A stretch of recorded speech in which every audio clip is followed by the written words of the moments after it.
La reine Elisabeth semble envoyer un message secret au Shah, exprimant sa préoccupation face aux événements récents. Ce message pourrait impliquer une ingérence secrète de la reine dans les affaires intérieures d'un autre pays.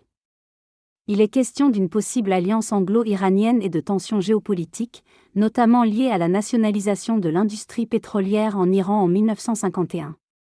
Des plans britanniques pour déstabiliser et renverser le Premier ministre Mossadegh sont évoqués, avec l'opération Boot. Il est suggéré d'utiliser des moyens secrets pour influencer la situation politique en Iran, mettant en avant des personnages comme Dr. Zena. Ces manœuvres visent à favoriser un régime autoritaire pro-britannique. Les tensions entre les intérêts politiques, les ambitions impérialistes et la géopolitique régionale sont au cœur de ces intrigues. Des documents officiels évoquent la nécessité de prendre des mesures actives pour faire face à la situation en Iran, où il apparaît que les procédures parlementaires ordinaires ne suffiront pas à résoudre le problème de la compagnie pétrolière Madak.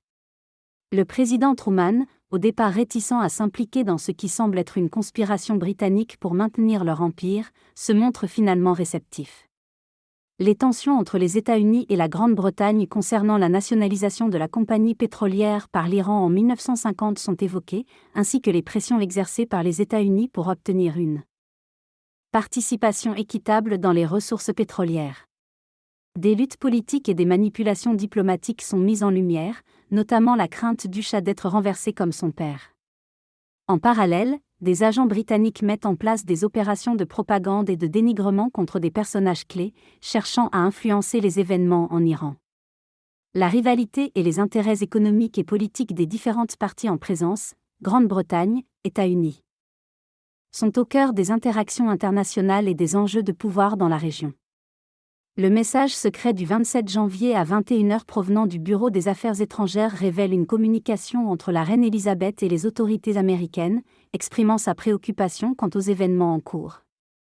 Il est question de dissuader le Shah de quitter le pays, avec l'intervention discrète de la reine et des autorités britanniques, malgré l'absence d'ambassade britannique en Iran.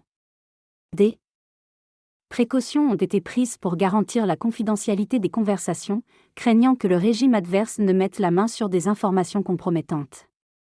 Le diplomate Henderson joue un rôle crucial en choisissant ses mots avec prudence pour éviter toute interférence étrangère et maintenir la stabilité politique.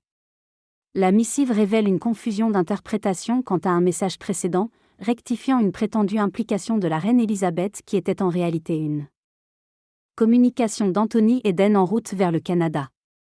Cette correction était essentielle pour éviter des malentendus diplomatiques et pour préserver les relations avec l'Iran. En fin de compte, l'intrigue dévoile une manipulation subtile des protagonistes pour influencer les décisions du Shah, mettant en lumière les enjeux politiques et diplomatiques délicats de l'époque.